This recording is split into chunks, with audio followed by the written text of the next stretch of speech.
In this video we take you out once again into the vast Ribble Estuary, where we fish an array of different tactics to try and target different species, starting with inshore flatfish fishing and then moving out to some deeper water open ground fishing later in the day. Okay, welcome to another video out on the boat.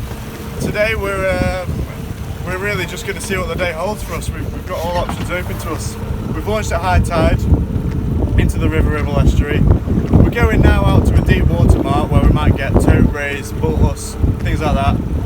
But as the day progresses, or if we find we can't get out to where we need to be, we're going to come inshore and do some sandbank fishing for flatfish, bass, mullet, things like that. So yeah, we're going to run out now, give it a go, and hopefully we'll do well. We'll see you soon. I apologise for the audio in the next clip, but I've left it in because this is something I really wanted to share with you guys and it's not really something I could do in voiceover. So we've just anchored up. We couldn't get to the deep water mark, so we've just anchored up off the wall on a sandbank. We're about 14 foot. And we're going to try and catch a flounder or any flatfish really. But I just wanted to say this in case anybody's seen the same thing, because I've never seen this in my life and we've just seen this coming out. In a current line, which is sort of a foamy, scummy meeting of two currents, in about, bear in mind we're at high tide, we're in a desert, we're not in shallow water or on flats or anything, and I saw the biggest bass I've ever seen of my life sat on the surface of the water in this scum line just milling around, and we must have been in about 30-40 foot. Now that was A, the biggest bass I've ever seen in my life. It was huge, the back was out the water like a carp, and B, I've never ever seen a bass on the surface like that just milling around. So let me know if anyone's seen the same thing. But that was, I stopped the boat, I turned it around, it obviously instantly spooked away, but that was amazing. But anyway, now we're going to try and catch a flounder. So yeah, we'll keep you posted, I'll let you know if we get one.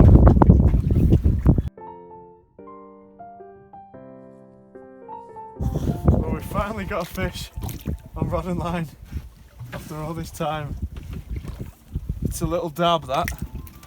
Not the flounder we were after, but I'm glad to just get one on rod and line. There he is. Just get the hook out. Oh, that's good. There we go, dab. You can tell it's a dab because the lateral line, I don't know if you'll be able to see that, the lateral line makes a D. So that's how you differentiate it from place and flounder and stuff, but at least we've got one on rod and line and it's quite a nice dab at that, so happy days.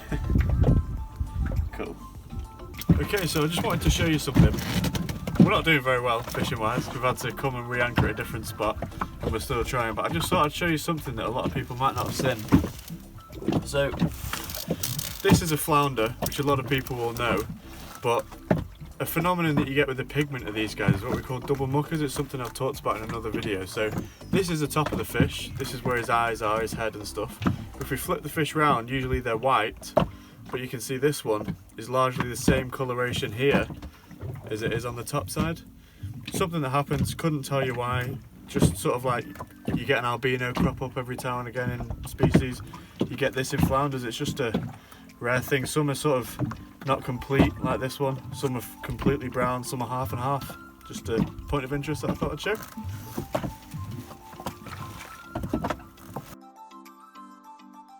During this session, for some reason, we were really struggling inshore, and so we decided to stop on this sandbank, have a picnic with, this is Misty, the boat dog, who will probably appear in a lot of these videos, and sort of replan. Luckily at this point the wind dropped, the sun came out, and we were able to make a move going offshore for some larger species, ideally taupe, huss, and maybe some rays.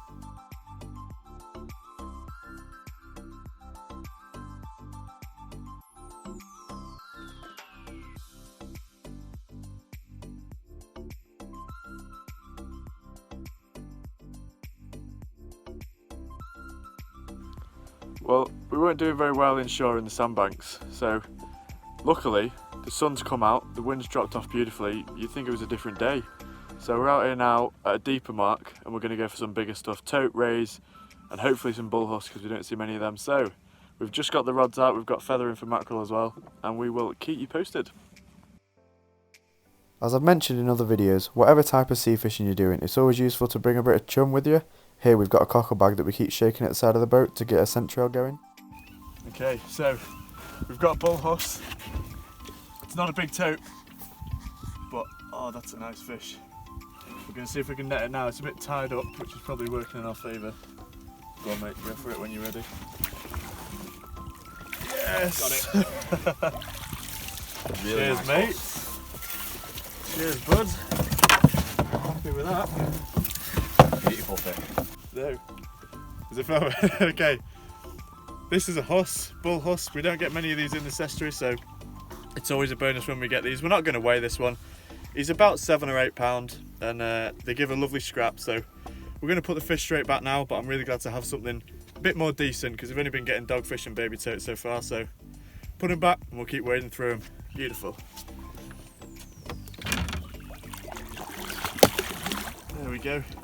You can try and recover them fish, but bull huss very rarely need it. They go back well. Happy days.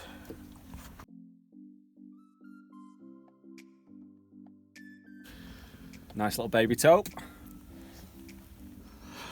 Proper little shark. Pretty fish, aren't they? Right? Yeah, lovely. Back in.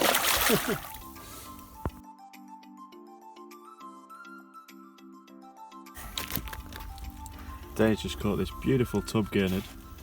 You can tell it's a tub gurnard because it's got blue on the leading edge of its pectorals. Look at that, beautiful fish. Stunning fish. And then it's got those little legs that it uses to walk around on the bottom with in grub up food. Beautiful specimen, that must be over £1. That's a nice fish. At this point, our friend Dane, who we'd taken out with us, hooked and landed his first ever bull huss, a highlight of the trip for us. Another bull huss, beautiful fish, bit bigger than mine. That's probably getting on for double figures. It's his first one. Cracking fish. Absolutely beautiful, mate. Amazing. Lovely animal. Yeah. Should we put him back? Yep, go for it. Yeah. I've got some pictures. Fish.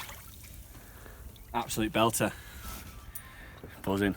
Another baby huss. We're having a very hussy day. It's weird, we didn't get these for ages and now we're getting loads all of a sudden, but we cannot get through to the big tope today. But oh well, these are a nice consolation and they pull a little bit harder than dogfish.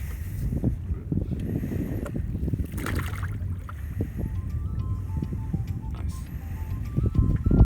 Despite not managing to film them all, throughout the day we managed to hook and land loads of these little baby tope and a hell of a lot of dogfish. As I say, I didn't film them all because it would have got a bit boring, but I've popped a few in so that you know I'm not lying.